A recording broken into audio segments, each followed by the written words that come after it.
Hello everyone, welcome to my channel. And today we will start the Papers of the Week series. And this week I will introduce one paper published on Nature Biotechnology entitled Large Language Models generate functional protein sequence across diverse families. Okay, so in this paper, the authors proposed a deep learning model called ProGen, which is the language model that generates protein sequences with a specific function across different protein families. Okay, and the model was trained on 220 and 80 million protein sequences. Okay, spanning more than 19,000 protein families, and is augmented with different control tags that specify the property of these proteins. Okay, with this large deep learning model, they can generate artificial proteins which fine tunes to 5 distinct lysosome families and show the competent catalytic efficiencies as natural lysozymes. So even though some of the proteins have less than have very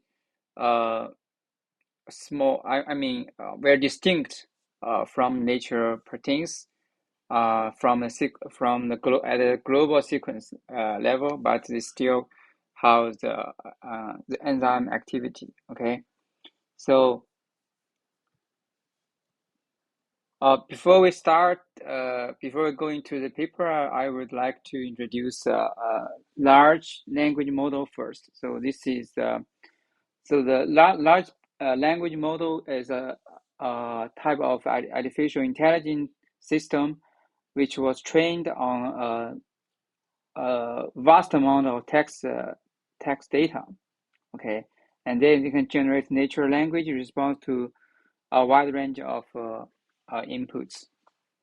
Okay, usually the deep learning model will learn the patterns and structures of the language at a very high level of abstraction and allowing it to generate new text that is grammatically correct and semantically meaningful. Okay, here is a simple example. If you input like these 4 words, the student open there. So with a language model, it will predict the most probability,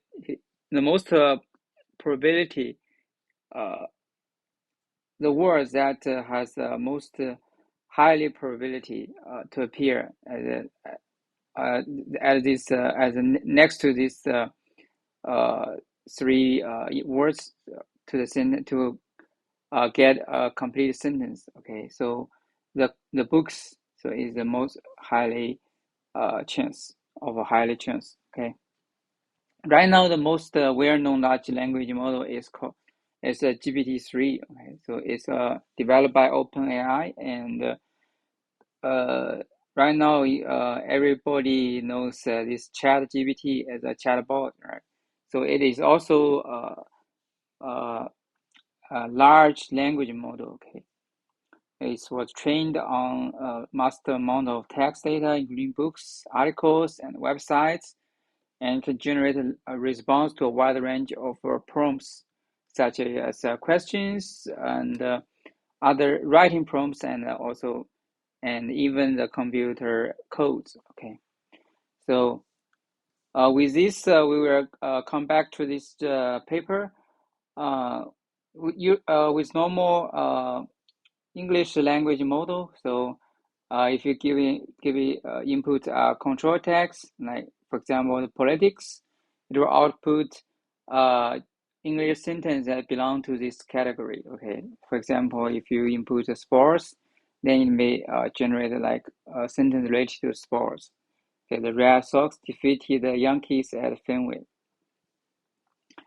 Okay, so similar to this strategy, the authors proposed like language a protein language model. So protein language is consists of it's composed of amino acid at each position. Okay, like the English words. Okay, in a sentence.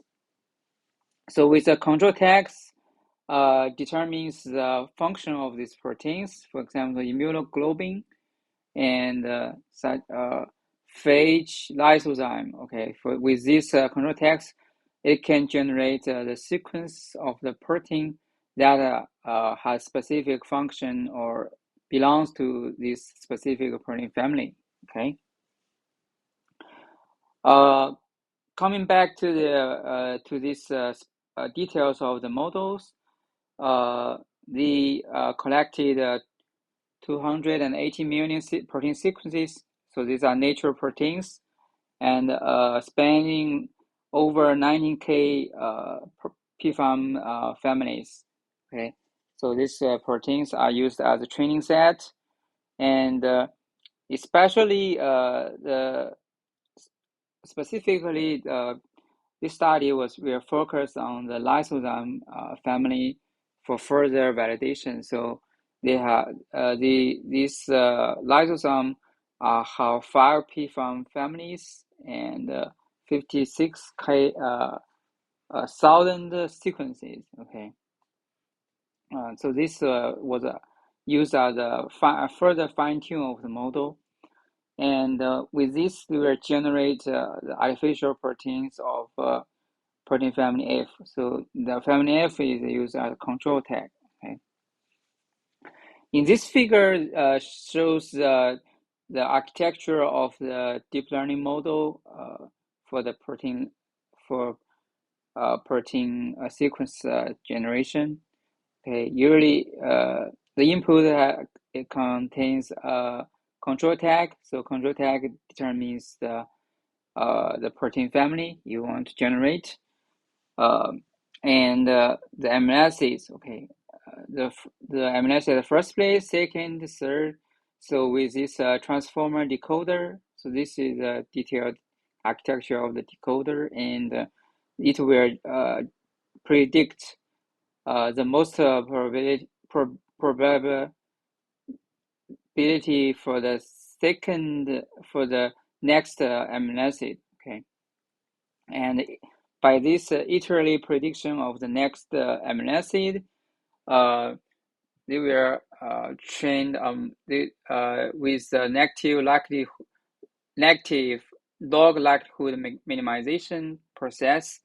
They will iteratively add the amino acid at the end of the input sequence. Okay, then it will generate the full length sequence, protein sequence for the specific control tag. Okay, then they generated artificial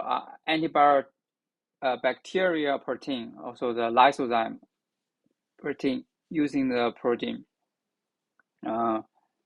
Here they use a fine-tuned protein, which means after pre-trained on a universal protein sequence, they will further fine-tune the model in the lysozyme protein families. The sequences belongs to the lysozyme protein family, and they use this model to generate a 1 million artificial protein sequence.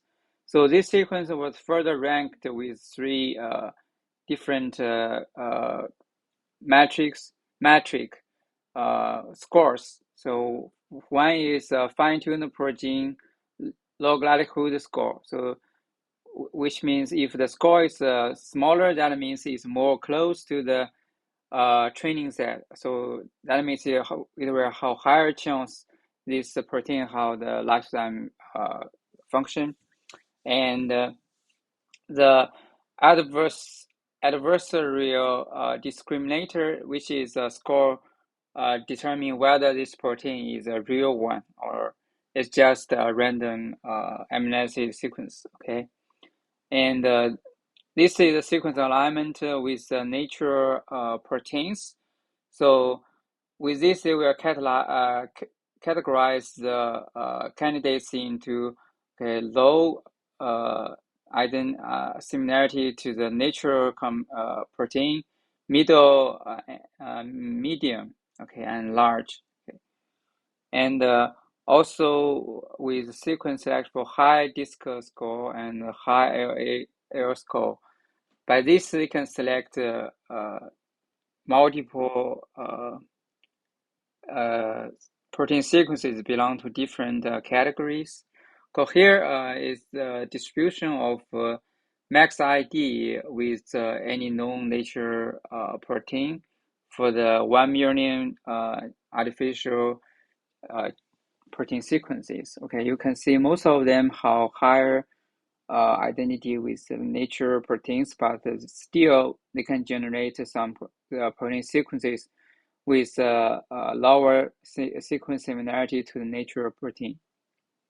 Okay, the selected 100 candidates for further validation, and this at a 2D t-SNE plot, these candidates are spanning the 5 protein families, and you can see the red one is the natural protein.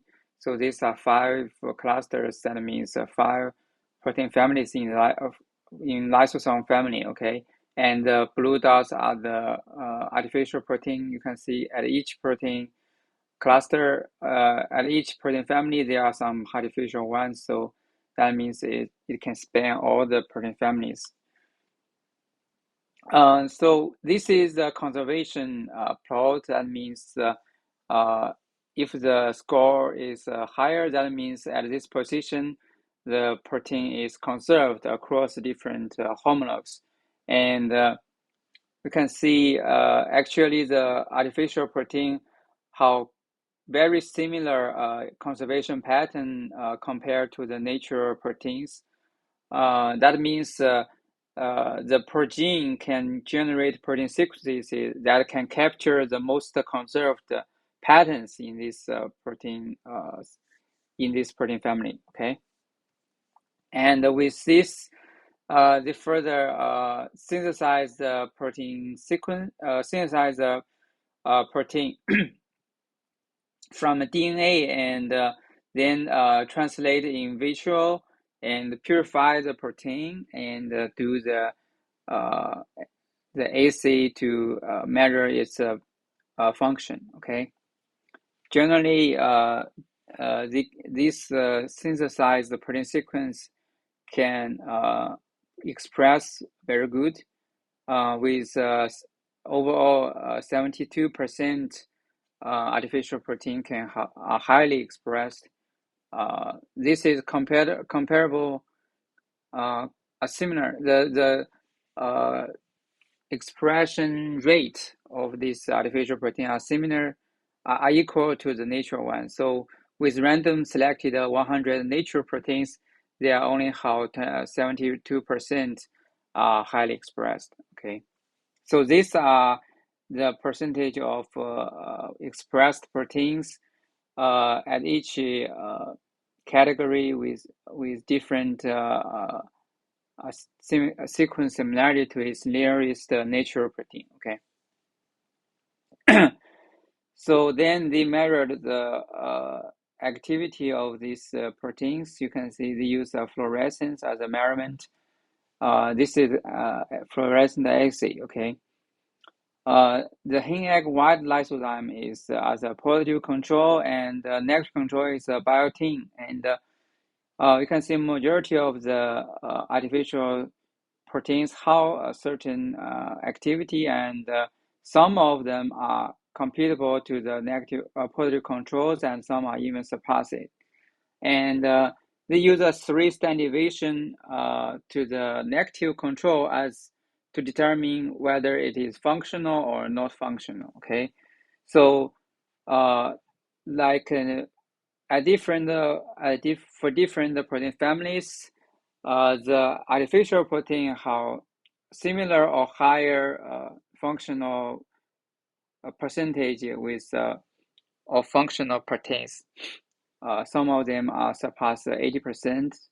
Okay, and for the real relative activity, I think most of the different categories of the protein sequences are comparable to the natural ones, and some of them are even compatible to the hen egg wild lysosome. So this is the most evolved lysozyme in as a control. Okay, so this data shows that the protein generated protein sequence can highly expressed and also maintains gain the function similar so as efficient as the nature enzymes. Okay. So there are other two synthesized protein, L70 and L56. So they can gain the competent enzyme activity compared to HEWL. So this is a positive control. And so these two proteins actually have less protein sequence similarities, and these themselves have share less than 18% sequence identity, but they both have high enzyme activity. So that means they can capture those key sequence features, right? And they saw the crystal structure of L56 and aligned to the two representative T4 lysozyme. So this is its nearest nature enzyme, and you can see the red one. The red one is a open conformation of the T4 lysozyme, and the orange one is the closed conformation. So that you can see this pocket is a little bit closed, and the blue one is the crystal structure of L56. So this one, from this figure, we can see can see that the L56 are more assemble the open state of this enzyme, like this T4 lysozyme. Okay, dark red, are more close to dark red. And there are other artificial sequences with less sequence similarities compared to the lysozyme. Actually, you can see these four are very low, very low sequence identity, and but although they still have the enzyme activity, but they show relative lower activity than lower activity compared to the negative controls and these two variants. And but when they compare, although they have very distinct protein sequence, overall protein sequence, but their AlphaFold predicted protein structure can roughly match with the nearest natural protein. Okay, you can see their secondary structure like alpha helix and the loops can overlap quite well. So that means this designed protein can recapitulate the most important substructure or structure motif at 3D, even if their 2D sequence similarity are quite low. Okay. So then they expand their strategy to other protein families called croissamate mutase protein family. Okay, and with this family, actually they find the artificial protein shares quite similar proteinic amino acid patterns at conserved positions compared to a natural protein. So, for example, at position 7, they are more favor. Both the nature and the artificial protein are favors AL, okay, leucine, okay, and 11 arginine, okay. So when mapping this conserved position onto the 3D, you can find that they are mostly at the binding pockets and or the interacting with ligand. So that means it can recapture actually they can capture those amino acids that are very important, essential for the enzyme activity, catalytic activity. So with this, they compare to previous design strategy called BMDCA, and using their strategy, they can predict the sequence, the activity of the protein sequence better than the previous one. Okay, so this is just a comparison, and these are quite similar to previous. It's expand to another dehydrogenase protein family, and you can see at the conserved position, they share the similar amino acid pattern, and these amino acids are also near the binding pocket of the protein. So I think these are most important message from this paper, and I think this paper, this method can quite expand our understanding of protein design, and usually we often start from the natural proteins and try to evolve it either with directed evolution or something to make the protein evolve to gain some to strengthen its function, or to get more strong or more effective activity, right? But with this strategy, we can expand the selection power and to generate potent sequences that has never seen before in the nature selection process, right? So it can definitely accelerate the design of protein with specific function, and we can select, for example, if we want design some proteins, for example, like CRISPR-Cas9 protein with gene editing capability, but we still also want lower off targets and smaller size. So with using this strategy, we may generate a bunch of candidates with potential gene editing function, and try to